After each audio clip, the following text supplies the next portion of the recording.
The Iron Wolf.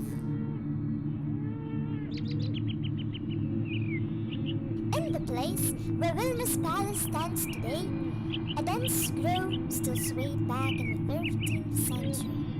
Huge orcs, the monarchs of Lithuanian woods, would arouse the 100-year-old oaks from their slumbers, and the nighttime echo of howling wolves would resound in the waters of fair Neris before vanishing into the distance as through the river's waters could carry it off throughout Lithuania.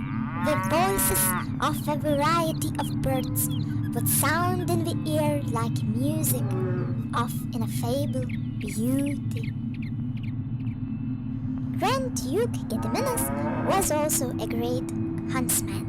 In those days he resided in his new throne town of Trakai, where a mighty fortress had been built on an island in the middle of Lake Geležinis. Grand Duke Geležinis and his retinue of Lithuanian nobles and comrades in arms would often go off hunting in the forest district. One day, which must have been around the year 1822, Grand Duke Geležinis gave chase to a huge horse and found himself on the top of the hill where Vilna mixes her waters with theirs, and here it was he slew a beast. He shot the arrow straight into the beast's head, and it fell dead. The prince took its gigantic head and played a victory paean on the gold-wreathed horn. The sun had long sunk beneath the deep woods on the other side of Neris, and the pale moon already was showing its Asian face, bathing the tops of the oaks and lindens in the silver light and glimmering in Neris ripples. The huntsmen were fatigued after a day pursuing wild animals, and they decided not to return that evening to Trakai, but instead they selected a place to rest between the Neris and the shrine in the place where Prince Šventaragis had been cremated not long ago. The huntsmen pitched their tents, and after fortifying themselves with game and meat, they fell asleep. The prince was unable to fall asleep for a long time, but in the end of fatigue overwhelmed him, and slumber weighed down his eyelids. Then he dreamed that on top of the hill where he had defeated the beast, a huge wolf appeared, clad in iron armor, as though it had been cast from iron. The wolf raised its head moonwards and began to howl, and howl it did so loudly that there seemed to be 100 other wolves howling from within it.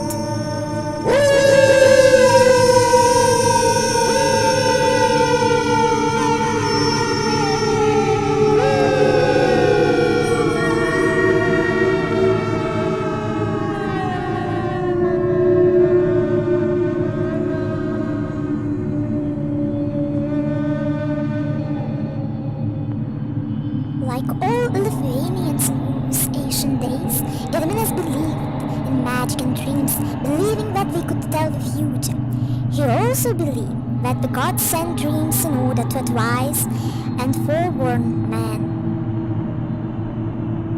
However, not one of his huntsmen could guess what this dream might mean. Then, one of the counselors suggested he summon the high priest Lizdeka, who was renowned widely in those days for his wisdom. Lizdeka was the same man who, as a babe, had been found in the eagle's nest. Elizabeth, hence Lizdeka.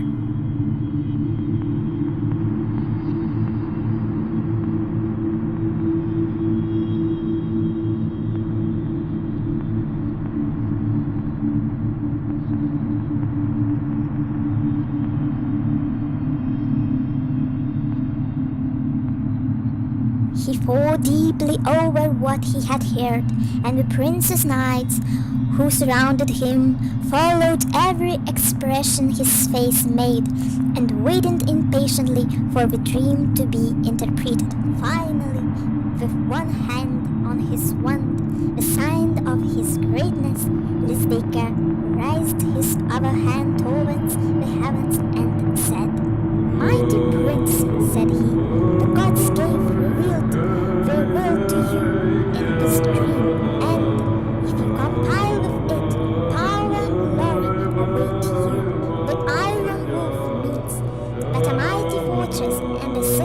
should be built here as the capital of your realm, and the 100 holy wolves signify the people who will make the power and glory of you and your city famous throughout the world. You must obey the will of the gods and build a castle and a city here, and their name will enlighten Lithuania, the land of our fathers, for long ages. This interpretation of the dream pleased the prince greatly, and he immediately set about building a castle on the hill, set in a mighty stone wall with 2 hexagonal towers, and he called the hill itself Vilkas, which being interpreted means hill of the oryx. He summoned priests, soothsayers and wise men, and made them give counsel as to what he should do to make his castle truly invincible. The chief priest replied that the castle would only be strong if the life of an only son be sacrificed for its foundations. The boy should be pushed into the pit by his own mother, who would then roll a stone on top of him.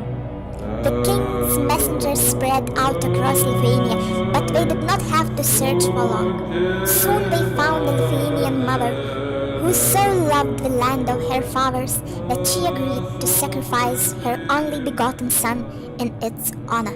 The mother and the son came to the site set aside for the castle where a pit had been dug to take the first foundation stone. She stood on the edge of the pit and was ready to push her son into it.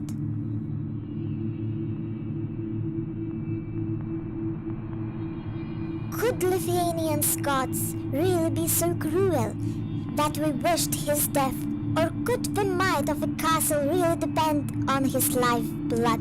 He asked the prince to allow him to ask 3 questions of the priests before he died.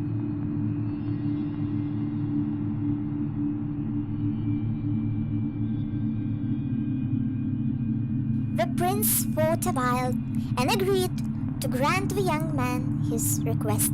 After obtaining the prince's consent, the young man asked the priests what in the world is the lightest, the hardest, and the sweetest. The priests thought a while and replied, down is the lightest thing, steel the hardest, and honey the sweetest.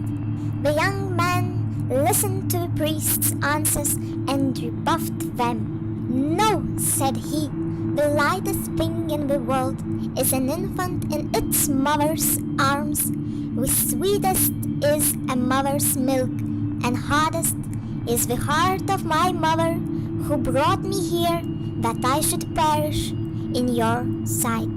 The king became pensive, and after a short time said, No, I will not let that young man be killed. It cannot be that the gods who watch over Lithuania are so cruel as to desire the life of such a wise young man. He can be of a greater use to Lithuania, alive than dead. Priests, find another way for the castle I am building to be invincible. Then the priests took counsel once more, cast their lots, and finally explained that the gods desired a virgin who was willing to sacrifice herself. She bowed low before the prince and the priests and leaped joyfully into the pit. For the good of her fatherland, she was ready not to spare her young life, and, raising her eyes heavenwards, she waited calmly for her terrible death.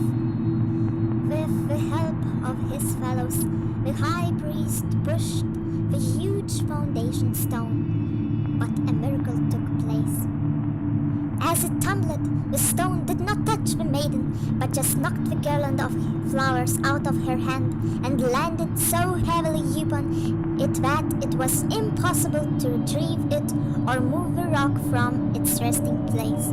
The battle-hardened hearts of the Athenians, valiant men, could not bear the sight.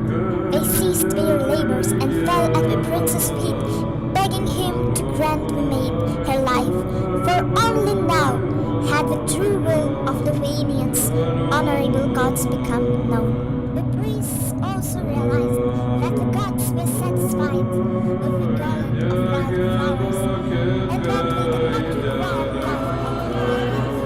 of the fatherland.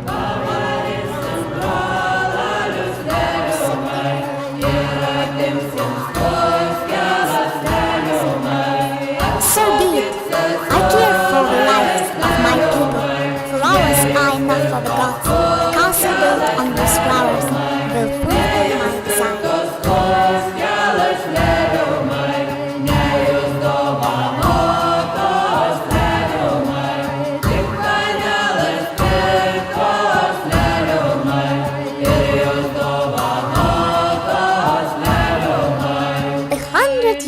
Old oaks that stood nearby were cut down and war began on erecting ruined houses.